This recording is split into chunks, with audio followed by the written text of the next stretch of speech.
in, everybody, to the Eternal Tournament Series one-off tournament called the Pillars of Amar Team Tournament that we are going to be running. I am here with my co-caster today, doing his tryout all the way from Australia, the one and only Thrillhelm.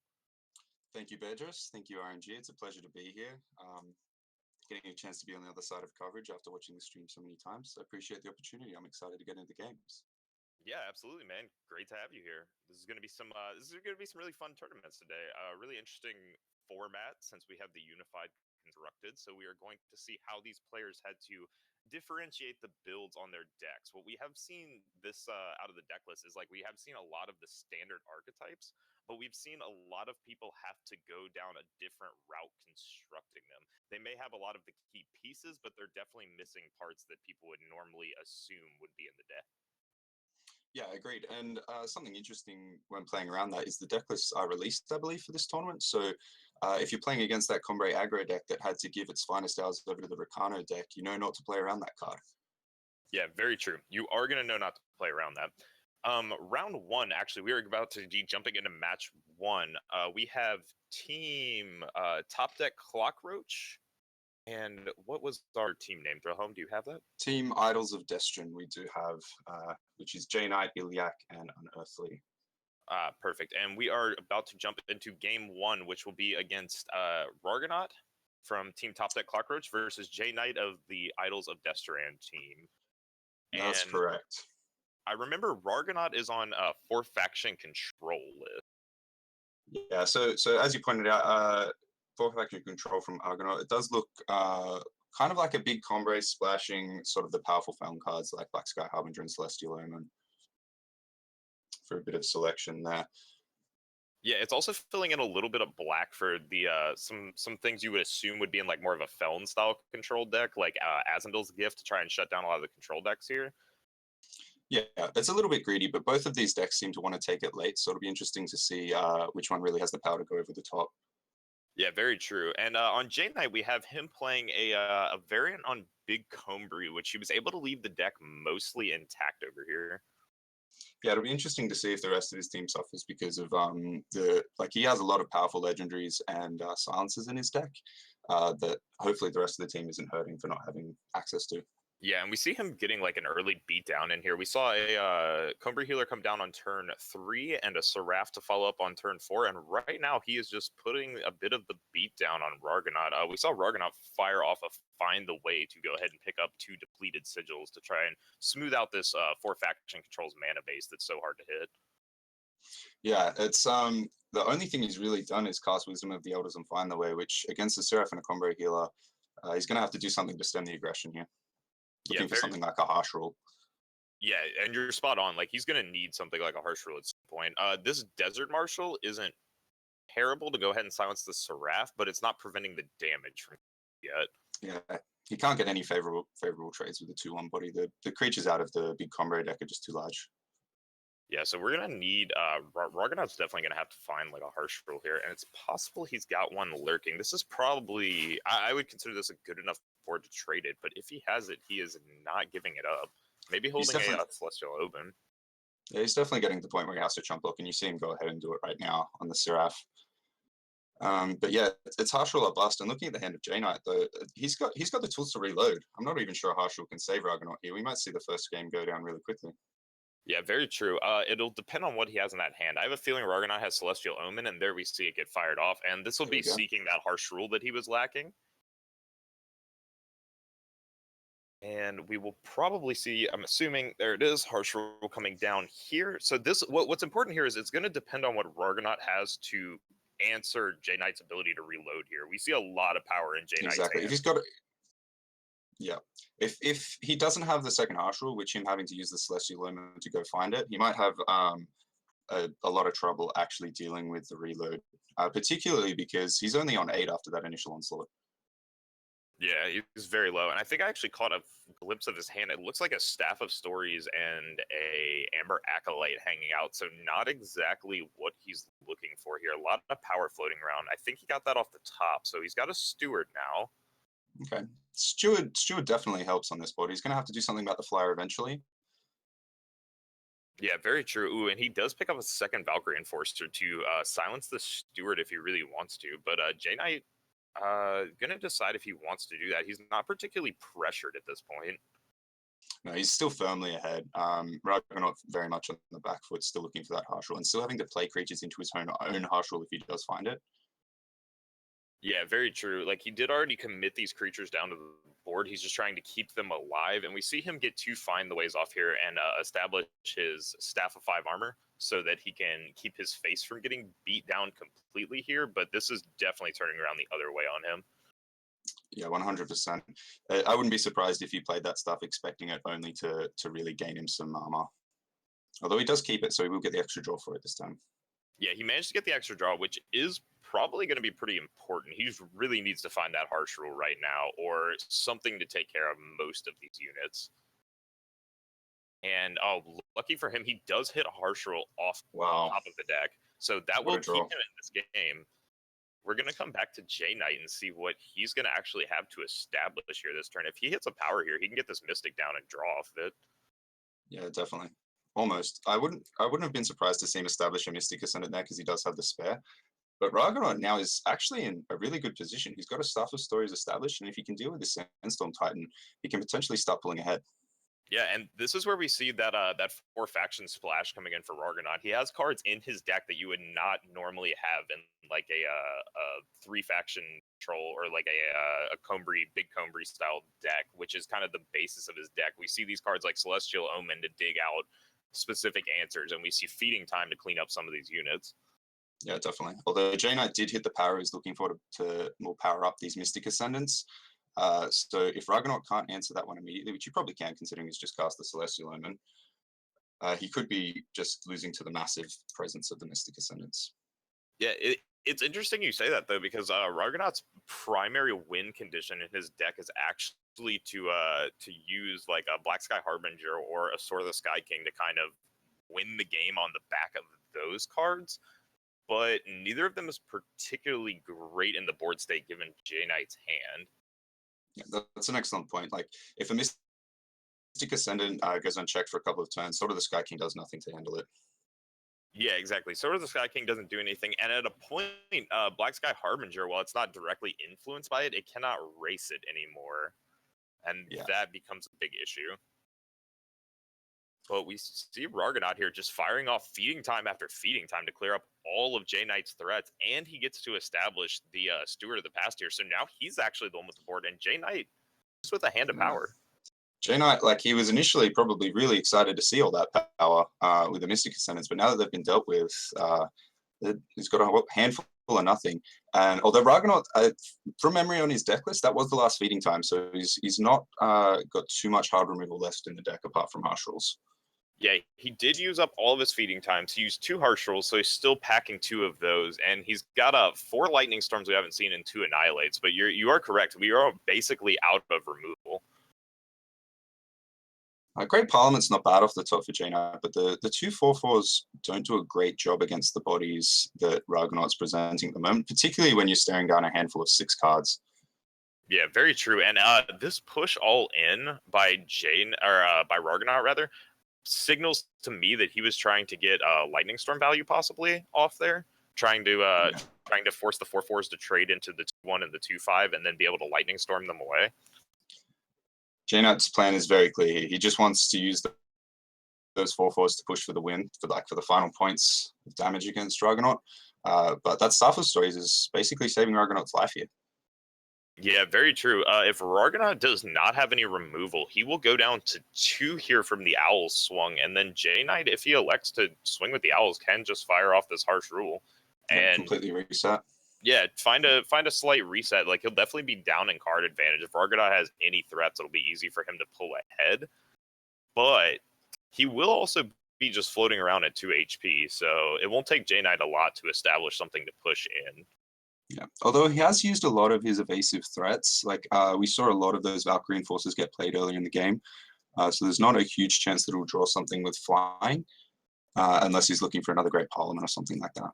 Yeah, he does, to note, have 2 more Great Parliaments in play. And interestingly enough, he also has some Scorpion Wasps. Like, it's possible even like a Scorpion Wasp could just float around and get in for 2 he pushed with both of them right there. He took the more conservative option here, though. So I wonder if Ragnaut continues with the aggression and just goes all in again. Yeah, it really depends on if Ragnaut found an answer right here for these 4/4s. Noting on his board, he doesn't have lethal, I think, on the board. Yeah, he can only get it down to like 12. Short, yeah. Maybe this will be a lightning storm fired off here. And there it is. Yeah, that does keep him alive. Just the 1/4/4. Yeah, keeps him alive. So Knight's looking good. Great top deck here to try and push lethal. Oh, and the Seraph with an activation as well. What a turn from Ragnaut. Whoa. Whoa. That is absolutely massive. Okay, so J Knight knows now this is the turn he has to pull the reset button. Like, he is just dead. He's dead on board if he doesn't harsh roll here. So props to him for being disciplined enough to hold it for that one turn. Yeah, that really did make him establishing that on the correct turn, or rather casting it on the correct turn, was really important, since Ragnaut was holding the Seraph. Though we do see Ragnaut rip another Seraph anyway into an Aegean, who then immediately puts the plate back onto Seraph. Oh, but J Knight has Parliament the Parliament. Off the top? Can that even can save him against the Seraph? No, it can't. If he gets swung at with both, he's just down. He was one power off. Did he hold a power back last turn? I missed that. I'm not 100% sure, but if he did, he'll be kicking himself now. Yeah, he really will be. He would have actually been able to clean this up and keep an owl on board, possibly. Although Aegean could have put... No, yeah, it would have actually won him the game, depending on what is left in Ragnaut's hand. So, hopefully... Ragnaut did have 4 cards left, but... So it wasn't necessarily going to save him there. All right, so we are going to real quick take a look at the deck list for these players. We'll be focusing on the sideboard of our players, but we will also go ahead and try and mention the other decks that their players are at least on. So Topdeck Clockroach is Ragnaut's team, who we just saw pick up that win there on 4 faction control. His other partners, Tanadara is playing Elysian midrange, and Stardust Drag playing Rakano aggro. Yep, so nice spread across the factions among the team, which is unsurprising considering the unified construction. Yeah, so standard Rakano aggro, pretty standard Elysian midrange that you don't see around too much more. And then Ragnaut's crazy, and I think awesome after that game in 4 faction control deck that we just saw. Yeah, his deck is very awesome, and it's to note that his deck is essentially kind of just like a TJP control list. But he does have that black splash to play cards like Steward of the Past and the Black Sky Harbinger, the Azandul's Gift. And another one of those splash in cards that we see in his sideboard is actually a recurring Nightmare floating around. Okay, that's spicy. I didn't spot that before. That is, I wonder what matchup that's for. I'm not sure it's specifically this one, particularly with Sandstorm Titans floating about. But it's cool. I like it. It'll be very good in the control mirror matches. Definitely with control decks that aren't playing a lot of ambush units or aren't playing a lot of lightning strikes. Not having lightning strike makes a recurring Nightmare. It's just like an insta win at a point. Like, it's so scary. Other cards I could see coming in for this matchup specifically, though. I like the Scorpion Wasp for more removal. I also possibly like the Rain of Frogs coming in to go ahead and try and take care of something like the Mystic Ascendants, the Great Parliaments, even the Harsh Rules, if Ragnaut wants to decide that he's the one building the board. Yeah, I like the Rain of Frogs as well, particularly because these big Combre decks, where they're only in 2 factions, they tend to have a lot of 4-ofs. So you see like 4-of Sandstorm Titan, 3 to 4 of the Mystic Ascendant. If you can snag one of those crucial 4-ofs and turn them all into frogs, it actually hurts the deck quite a lot more than against something like 4-faction control, where there's a lot more 1 or 2-ofs. Yeah, definitely.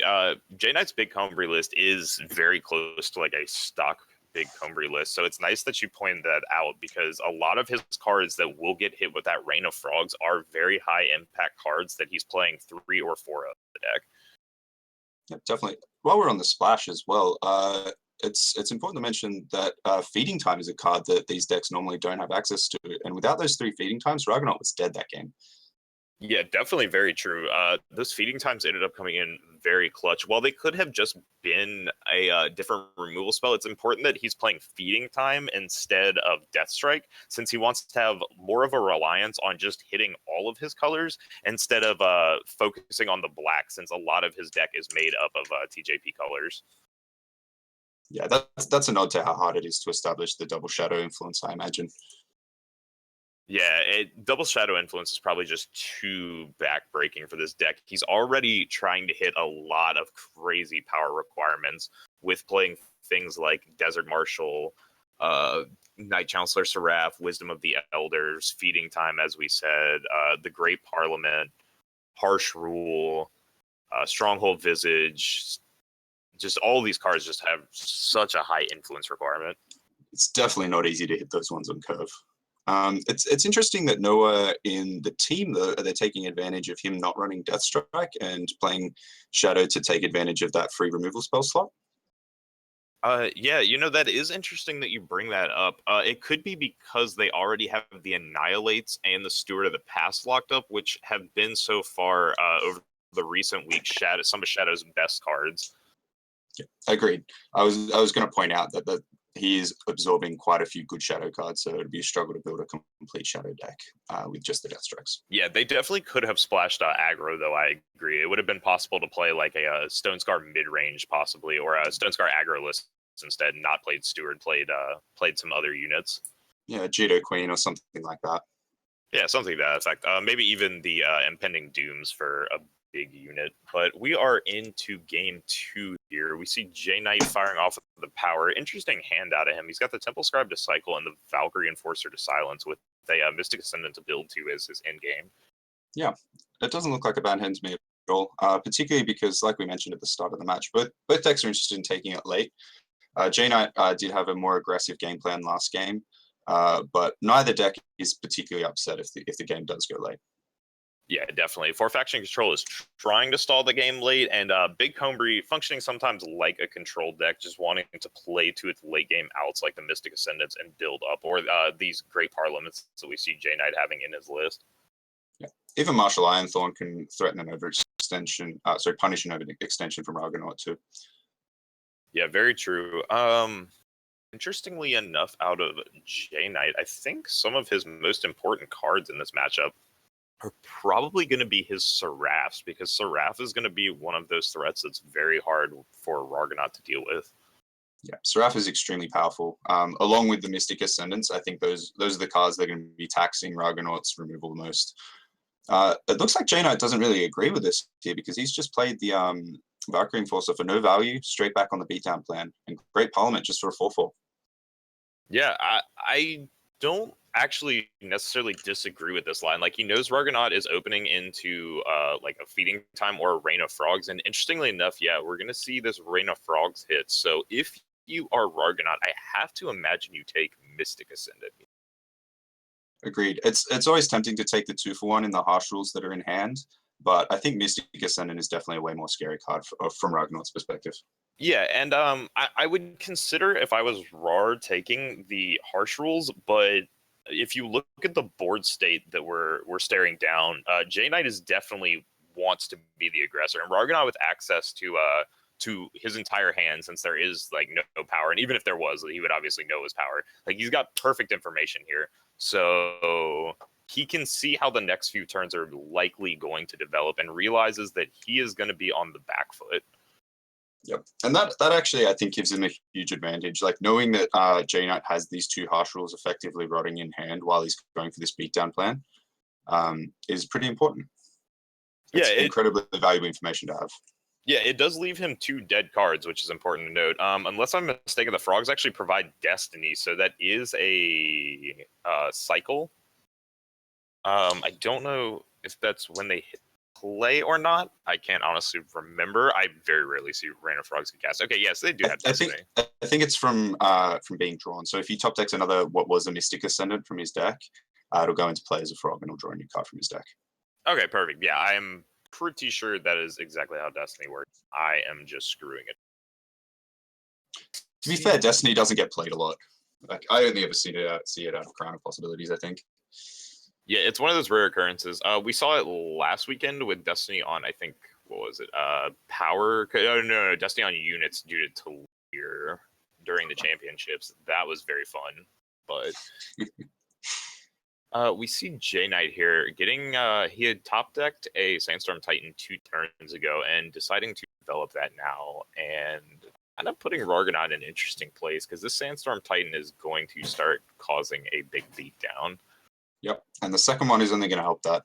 I wouldn't be surprised if he holds back his Seraph. Like, as we identified earlier, it's a pretty important card in the matchup. And he'll probably want to be trying to get value out of it through activations if he can start finding power. Yeah, this is an interesting turn for him. It's entirely possible we might just see him pass here. He's got to be careful about how much he's willing to commit to this board, since we know Rargonaut's playing Harsh Rule in the full. Yep. So they are lurking around somewhere. The Sandstorm Titan. And we haven't seen a Harsh Rule yet out of Rargonaut. Well, there's the Black Sky Harbingers we've been talking about. Yeah, that's one of the first ones we've seen now, and it comes down at an interesting time because it can actually block off one of these Sandstorm Titans with some effort from his units, but not putting in but so much work there. Just coming down as the third body to actually give him enough attack to take one of these Sandstorm Titans down. Yeah, but importantly, it does gain him 7 life, which probably hopefully for Rargonaut, buys him the time to find the Harsh Rule, and does force J Knight to commit these extra units, the Frog and the Seraph, to keep his aggression going. Yeah, very true. I honestly wouldn't be surprised if Rargonaut was sandbagging the Harsh Rule. Now that we see the Desert Marshal get fired off in main phase, I'm less sure about that. But for a few there, I really thought he was actually just holding on to it. It wouldn't have surprised me either. Like, he wasn't ever under an amount of pressure that we saw last game, where his life total was immediately and directly under a lot of threat. It was just sort of a bit of chip damage here and there, nothing that like the Black Sky Harbinger couldn't help him stabilize from. Yeah, and J Knight was playing decently defensive. Like, he was trying to meter his threats out at a nice pace. So this is actually turning into kind of an interesting board state, though. Like, J Knight definitely still in the lead on the board, but Rargonaut could easily come up with some answers here. And I wonder if he had, I wonder what that card was there. He had an instant speed spell he could have played. Yeah. The third Harsh Rule off the top for J Knight probably isn't helping him much. But it's cool to see both decks playing the Great Parliaments here. Yeah, and this actually goes back to what we were saying at the beginning when Rargonaut fired off that Rain of Frogs. Like, this is so backbreaking that J Knight is the aggressive deck. He has Rargonaut down to 10 already, but he's holding 3 essentially dead cards in his hand. Yeah, his reload with the Scorpion Wasp isn't very impressive now that Rargonaut's on 10 instead of potentially 2 last game. He does pick up a Valkyrie Enforcer, so this gives him the opportunity to maybe go ahead and, get this A space all in, Harsh Rule the board, and then establish another Valkyrie Enforcer. Rargonaut will, or J Knight will get 1 damage through 2 Rargonaut, so this Valkyrie Enforcer will at least be a 3-turn clock. Yeah, I like this play from J Knight, particularly because Rargonaut's only got 1 card left in hand. Yeah, important to note, I'm over here very confused because I'm thinking J Knight has a lot more power than he actually does. He actually didn't have enough to establish both there. In fact, he just barely had enough power to Harsh Rule. So, yeah, he's got half the power of Rargonaut, actually, which importantly actually makes some other cards in his deck a little bit dead as well. The Great Parliaments aren't nearly as impactful as he'd like them to be. Although with Rargonaut now going down to 6, unless he has an instant speed removal spell here, the 4/4 is probably just good enough at this point. Yeah, Rargonaut got to find out what he wants to do here. Desert Marshal, okay, so Desert Marshal to bring it down, and then he gets to make, whoa, why is he making the double trade? Is there a combat trick I'm missing? No.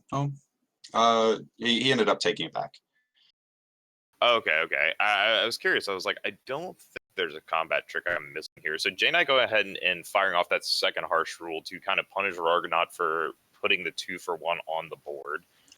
And now J Knight, I feel, is actually quite ahead. Yeah. Whereas before we were worried about all those dead cards, he's actually managed to leverage those Harsh Rules really effectively. Yeah, very true. And now that he got that Martial Ironthorn down with the power to back it up, he's not so power depleted that cards like the Great Parliament are going to hurt quite as bad, or that Mystic Ascendant. He doesn't actually have Mystic Ascendants anymore in his deck. They're all frogs. Oh, very true. Yes, of course. So, yeah, and actually interesting that we haven't seen that come up. None of the frogs have been pulled out yet, and that would actually provide J-Knight a nice little tempo, even just putting a 1/1 down and drawing an extra card. Yeah, I was going to say, like, oh, what a low roll from Ragnarok. Gets the 0/12 off the Seraph activation.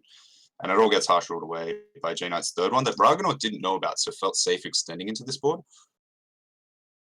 Yeah, that is very true. And now J-Knight's got these Desert Marshals to go ahead and just try and establish a very slow clock that he's going to start beating down with here. And that 8th power really turns on this Great Parliament, forcing Ragnarok to have, I think, what would be the 5th harsh rule of the game? Yeah, that would be the 5th harsh rule. He's going to need either that or double Lightning Storm to clean this board up. Well, Feeding Time gives him a turn. Oh, no, it doesn't with the ambush threats from J-Knight. He almost played the Desert Marshal instead. Yeah, and we see Ragnarok's own Desert Marshal coming out to bring the 4/4 down. So he actually does only go to 2, still has the out. Well, it's interesting. He actually has to have a removal in hand for this Desert Marshal. It's going to come down on his. He sees the writing on the wall. He couldn't even deal with the board as is. But if I'm not mistaken, that'll take us to a game 3. That will indeed. That was 1-1 apiece. So we took a look at the Topdeck Clockroach list. Let's go ahead and check out Team Idols of Destran. Sounds good to me. So, Team Idols of Destran is featured with 3 of our players. J-Knight on this big Combri list that we got to see 2 games of. Our backup match, Iliak on, or Iliake as it is, my apologies, on Felon Control / Ruin. So I'm guessing that is a technically 3-faction deck, but playing fire exclusively. And Unearthly on Jito Queen, which is interesting to see Unearthly on not Rakano. Yeah, considering a lot of other teams have made a Rakano deck work, it's interesting that they went away from that for Unearthly. I'm sure they have their reasons though. And on that Phone Control / Ruin played by Iliake, he's not even playing a Fire Sigil. It's just off the seats and the banners. And it looks like, from my quick flick through, he's literally just splashing the Ruin in the sideboard there with 1 Fire Sigil in the sideboard. I imagine because Unearthly on the Jito Queen deck has taken up a lot of the good fire cards, such as Torch, etc. I think it's just Torch, actually. Yeah, that is interesting. Well, he does have the Oni Ronins of the Pyro Knights, so nothing you would need for Felon Control, but some of the nice fire cards. He does have the 4 Champion of Chaos in the board, actually. Oh, okay. Yeah. The four Cha-Chas. I like that Iliake put the Fire Sigil in his sideboard since he is playing 3 Seek Power in his main. He realizes that those are going to be bricking on Fire Sigils if he doesn't actually sideboard one in. Yeah, it's a smart tech call from him. If he's ever going to bring in those ruins, he does need to bring in the Fire Sigil. And we do see game 3 go ahead and start here with Ragnarok getting off a banner. And J-Knight here just also establishing one of his banners. Yep. In all 3 games, it's looked very much just like a big Combray mirror for the first couple of turns until Ragnarok finds his other factions, which is really highlighting what we first said at the start. Like, Ragnarok is effectively playing big Combray, but with the double splash to enable those really powerful cards. Yeah, he is definitely playing some different threats. And, I like this. We see an Awakened Student out of J-Knight. We saw him in the sideboard and go ahead and I think scale his deck down. I don't think those were in his main board. And no, they weren't. He went ahead and pushed them in so he could try and convert to an even faster aggro strategy. Yeah, the first sideboard card we've seen from him, I think. And we see it paying off here, even with the silence. Like, it's a 3/3 for 2 that's just beating down, like lining up with his aggressive plan in this matchup. Yeah, and this is going to be these units are difficult for Ragnarok to deal with anyway. As we've mentioned, his removal's already pretty taxed in this matchup, and if he did keep his Annihilates, and they are not going to hit a bunch of these multi Margonaut a bit short on power. I know he had fallen one behind. Fortunately, he had the Desert Marshal to silence the Marshal Iron Thorn, so that didn't get out of control. Yeah, definitely. And there's so much silence in this matchup. Again, like I said, all three games, multiple Desert Marshals, multiple Valkyrie Enforcers coming out from both sides. Yeah, we have seen a lot of Desert Marshals and Valkyrie Enforcers. I mean, even in this one game by turn 5 or 6, I think this turn 6, yeah, we've already seen 4 silences come down. 3, rather. With another one in hand for J-Knight. Yep. And we have harsh rules aplenty on both sides, so we're kind of just feeling this out. Like right now, it looks like J-Knight's kind of got a decent lead since he can keep pushing in with these flying Valkyrie Enforcers and just kind of beating Rargonaut down and demanding Rargonaut give him a removal for an answer. Yeah, well, I think Rargonaut is obviously missing his power draws here, and J-Knight's just saying, like, daring him to top deck that that 5th power and the 2nd Justice to be able to harsh rule this away. Scorpion Morse does buy him some time, though. Yeah, you are correct, though. Rargonaut definitely hurting on power here. Both players hurting a little bit on power, but key that J-Knight actually got to 5, so he's been able to play everything in his hand. Rargonaut holding a lot of dead cards and finding a 5th power, but unfortunately not a Justice influence to go with it. Okay, the Find the Ways will help J-Knight, though, really pull ahead in this power race. I wonder how many harsh rules are sitting in Ragnaut's hand that he's just staring at, desperately wishing he could cast them. If I had to guess, at least, and that may become relevant if J-Knight continues to overextend on the board instead of just trying to beat down with the slow clock. Like, it may be possible that if Rargonaut can hold off this defense, he can get a harsh rule and then start to reestablish. We see J-Knight with the Seraph and the Titan, but those are his only 2 threats currently. He does pull another Awakened Student, and now that you mention overextension, I wouldn't be surprised if he doesn't commit much more to the board from this point, particularly with his own harsh rule in hand. Yeah, he definitely has to respect that Rargonaut can top deck the extra influence, and he's got enough of a hand that he can easily reestablish after a harsh rule by his opponent. Yeah, and you see these not quite optimal attacks being made by J-Knight, just to thin the 2-1s off the board from Ragnaut, clear the way a little bit, so he can really start putting the pressure on that only 4 life total. Yeah, and we see him go ahead and fire off the Awakened Student, so putting the extra unit on the board. So this is the harsh rule or bust for Rargonaut. I don't think he has any other answer that can save him. Unfortunate. Fortunate says, you will fall before me, but falls himself first. Does. So we go ahead and see J-Knight for Team Idols of Destran picking that series up 2-1 with his big Combry deck over Rargonaut's 4-faction control deck, playing for Team Topdeck Clockroaches. Yeah, congratulations to J-Knight. There were some great games. I'm really glad that they got to go to the game 3 so could see it actually played out. Shame that Ragnaut did get power screwed. I would have been interested to see if he could deploy a harsh rule there, see how the game turned out. Yeah, I as well would have liked to have seen had he not been so power screwed, but it's unfortunate.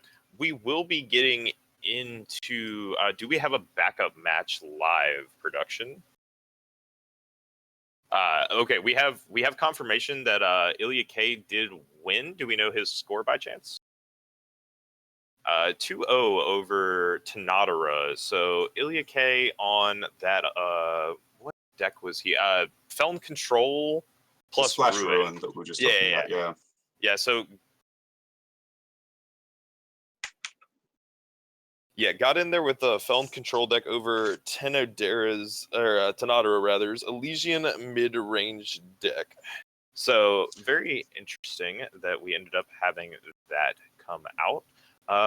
Good games out of those 2 teams. That means that if unfortunately Rargonaut and Tanadara both lost, then the result of Stardust Drag will still need to be put in, but the series should go at least 2-1 over to the players, or not the players rather, but the players of Idols of Destran.